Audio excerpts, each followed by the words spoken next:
السلام علیکم ورحمۃ اللہ وبرکاتہ۔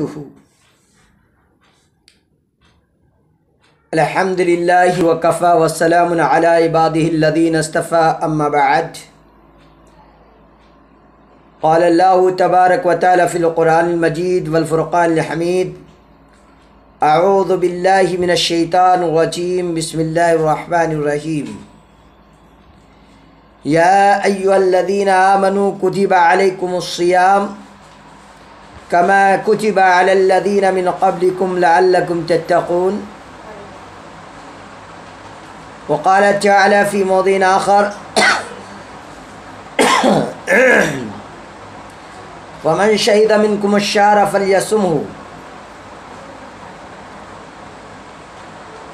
وقال النبی صلی اللہ علیہ وسلم عن ابن عمر رضی اللہ تعالی عنہما قال قال رسول اللہ صلی اللہ علیہ وسلم: بنی الاسلام علی خمس شہادۃ ان لا الہ الا اللہ وان محمد رسول اللہ واقام الصلاۃ وایتاء الزکاۃ وصوم رمضان والحج، متفق علیہ۔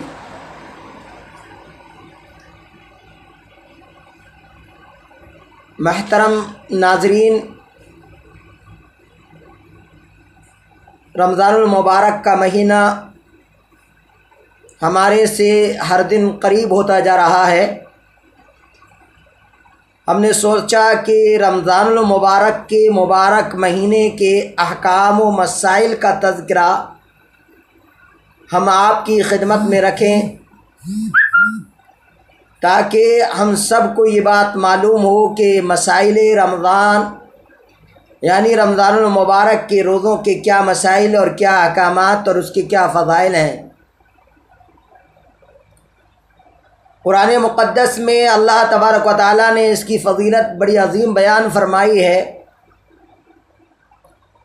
اور اللہ رب العزت نے سورہ بقرہ آیت نمبر 184 میں یہ بات بیان فرمائی کہ یا ایھا الذین آمنوا کتب علیکم الصیام کما کتب علی الذین من قبلکم۔ اے ایمان والو، تم پر روزے فرض کر دیے گئے ہیں جیسا کہ تم سے پہلے لوگوں پر روزے فرض کیے گئے، تاکہ تم پرہیزگار بن جاؤ۔ اللہ تبارک و تعالیٰ نے دوسرے مقام پر یہ بات بیان فرمائی: فمن شہد منکم الشہر فلیصمہ۔ تم میں سے جو آدمی اس مہینے میں موجود ہو وہ اس کے روزے رکھے۔ سورہ بقرہ آیت نمبر 185 میں اللہ کا یہ ارشاد ہے۔ قبل اس کے کہ میں رمضان المبارک کے روزوں کی کچھ فضیلت بتاؤں، صیام رمضان کے وجوب کے بارے میں کچھ باتیں آپ کی خدمت میں رکھ دوں، اور یہ بتا دوں کہ صیام کا معنی کیا ہے، اور صیام کے معنی میں کے ساتھ ساتھ رمضان المبارک کے جو روزے اللہ رب العزت کی جانب سے فرض کیے گئے ہیں، ان کا رکھنا ہمارے اوپر اللہ کی جانب سے ایک فریضہ ہے، جس کی ادائیگی ایک سال میں ایک بار ہم کو ایک مہینے تک کرنی ہے، اور اللہ تعالیٰ کا خوف رکھ کر اللہ کے تقوی کو یعنی اللہ سے ڈر کر اپنی زندگی گزارنے کا اللہ تعالیٰ نے ہمیں حکم دیا ہے۔ ہم صیام رمضان کے سلسلے میں آپ کی خدمت میں کچھ باتیں رکھ رہے ہیں، اور قرآن مقدس کے اندر جو اللہ تبارک و تعالیٰ نے بیان فرمایا ہے کہ اے وہ لوگوں جو ایمان لائے ہو، تمہارے اوپر روزوں کو فرض کیا گیا ہے، اور جیسا کہ تم سے پہلے لوگوں پر فرض کیا گیا تھا، تاکہ تم متقی اور پرہیزگار بن جاؤ۔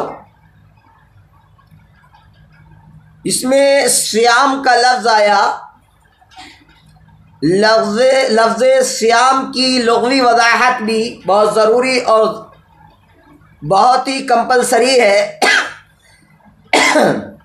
لہذا ہمیں یہ جاننا ہے، یہ معلوم کرنا ہے کہ لفظ صیام یہ باب ساما یسومو، باب نصرہ ینصرو سے مصدر ہے۔ اس کا معنی ہے روزہ رکھنا اور رک جانا، یعنی کھانے پینے، بولنے، جمع کرنے یا چلنے سے رک جانا سب اس کے اندر شامل ہے۔ جیسا کہ المنجد میں اس بات کا معنی بتایا گیا ہے، اور القاموس المحیط کے اندر بھی یہی معنی ذکر کیا گیا ہے۔ واضح رہے کہ رمضان کے روزے دوسری صدی ہجری میں فرض کیے گئے ہیں، جیسا کہ فتح الباری جلد 4 صفحہ 592 میں، اور شرح مسلم النووی جلد 4 صفحہ 200 میں، اور سبل السلام جلد 2 صفحہ 859 کے اندر مذکور ہے۔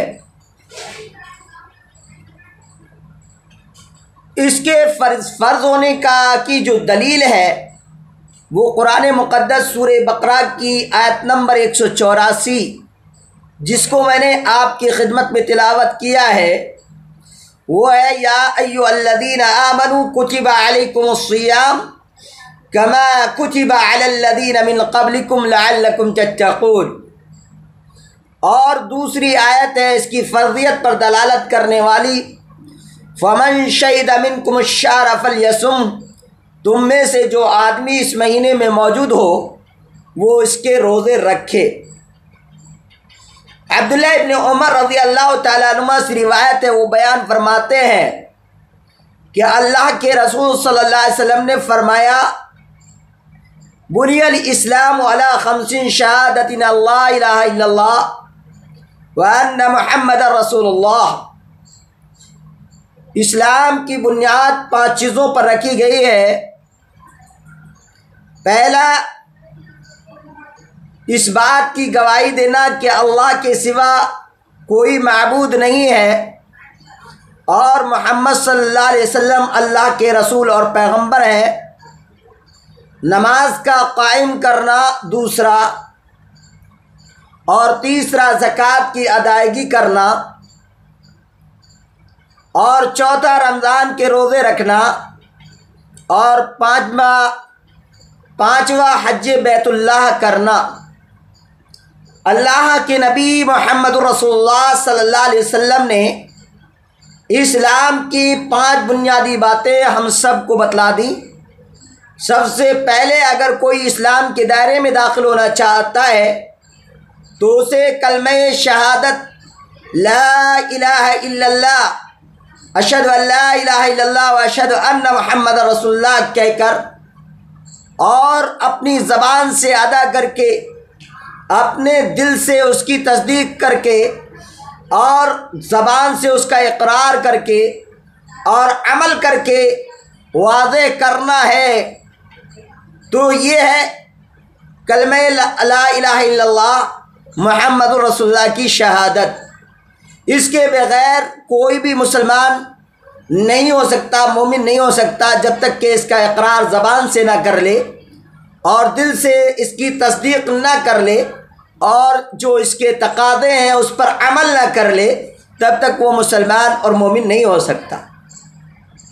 اس کے بعد دوسرے نمبر پہ ہے نماز کا قائم کرنا، یعنی اسلام کی قبولیت کے بعد سب سے پہلے جو اس آدمی پر جو اسلام کے دائرے اسلام میں داخل ہوا ہے، اس کے اوپر فرض ہے، واجب ہے کہ وہ نماز کو قائم کرے، یعنی نماز کا قیام کرنا، اس کے لیے 5 وقت کی نماز کا پڑھنا، اس کے اصول اور اس کے آداب کو جاننا اور اس کے مسائل کو سمجھنا اس کے لیے نہایت ضروری اور لازمی ہے۔ اسے چاہیے کہ اگر اس نے اسلام قبول کیا تو اب اس کے بعد نماز کے احکامات کو سیکھے اور سیکھ کر نماز کی ادائیگی کرے، جیسے ہی نماز کا وقت آئے تب وہ اصلی اسلام میں داخل ہونے والا شخص کہلائے گا۔ اور اس کے بعد تیسرا نمبر ہے زکوٰۃ کی ادائیگی۔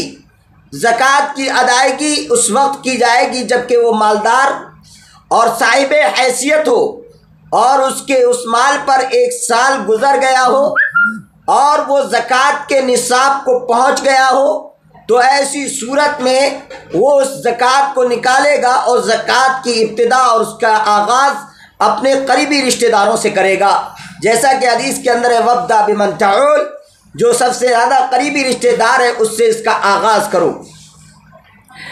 اس کے بعد چوتھے نمبر پہ ہے رمضان کے روزے، جس کے بارے میں مجھے بات کرنی ہے۔ وصوم رمضان، رمضان کے 1 مہینے کے روزے رکھنا۔ رمضان کا 1 مہینہ 29 تاریخ کا بھی ہوتا ہے، 29 تاریخ تک بھی ہوتا ہے، اور اس کا 1 مہینہ 30 تاریخ کا بھی ہوتا ہے، جیسا کہ نبی کریم صلی اللہ علیہ وسلم کی احادیث مبارکہ میں واضح ثبوت موجود ہے۔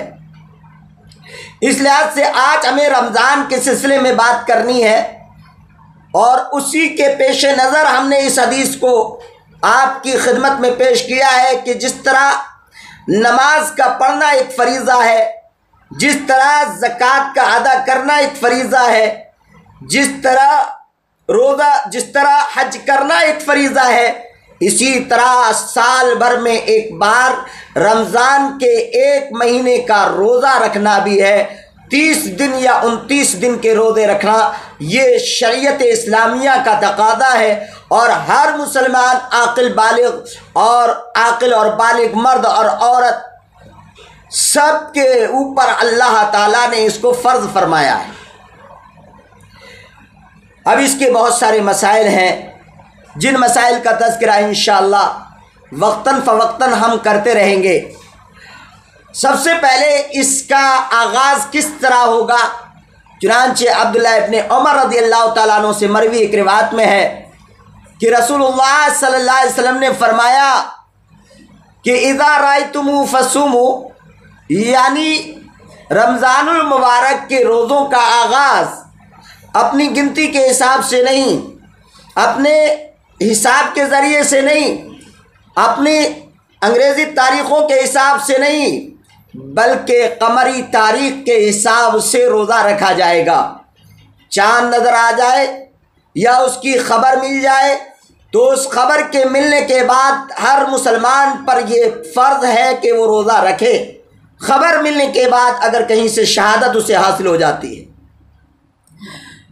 اور اس کے بعد روزہ رکھنا اس کے اوپر فرض ہو جاتا ہے۔ چاند دیکھنے کے بعد، چاند دیکھنا ہر ایک کے لیے ضروری نہیں ہے، شریعت میں ایسی بات نہیں کہ ہر ایک کے لیے چاند دیکھنا ضروری ہے۔ 1 مومن یا 2 مومن چاند کو دیکھ لیتے ہیں تو رمضان المبارک کے مہینے کا چاند اگر 1 مومن دیکھتا ہے اور معتبر ذرائع کے ذریعے سے اس کی خبر ہم تک پہنچ جاتی ہے تو ہمارے لیے واجب ہو جاتا ہے کہ ہم روزہ رکھیں، ہم روزہ رکھیں اور روزہ رکھ کر اللہ کے فریضے کی ادائیگی کی شروعات کریں اور اس کا آغاز کریں۔ اللہ کے نبی صلی اللہ علیہ وسلم کی احادیث اس سلسلے میں بھی بکثرت موجود ہے۔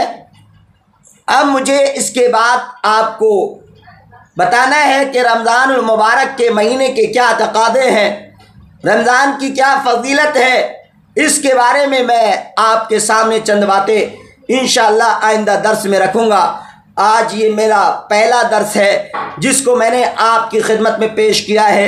اللہ سے دعا کرتا ہوں کہ اللہ تعالی ہم سب کو رمضان المبارک کے جو روزے ہمارے اوپر فرض ہیں ان کی ادائیگی کے لیے اللہ ہمیں طاقت دے، ہمت دے، قوت دے، اور اللہ تعالی ہر فرد مسلم کو رمضان المبارک کے روزوں کی آمد کا استقبال کرنے کی اللہ توفیق عنایت فرمائے، اور ہمیں اس کا انتظار کر کے اس کی تیاری کرنے کی اللہ توفیق دے۔ اللہ ہر آفت، ہر مصیبت، ہر پریشانی سے ہمیں محفوظ رکھے، اور رمضان المبارک کا یہ مبارک مہینہ ہم بخیر و عافیت، صحت و سلامتی کے ساتھ پائیں۔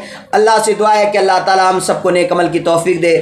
آمین۔ وآخر دعوانا ان الحمد للہ رب العالمین والصلاة والسلام علی سید الانبیاء والمرسلین والحمد للہ رب العالمین۔ السلام علیکم ورحمۃ اللہ وبرکاتہ۔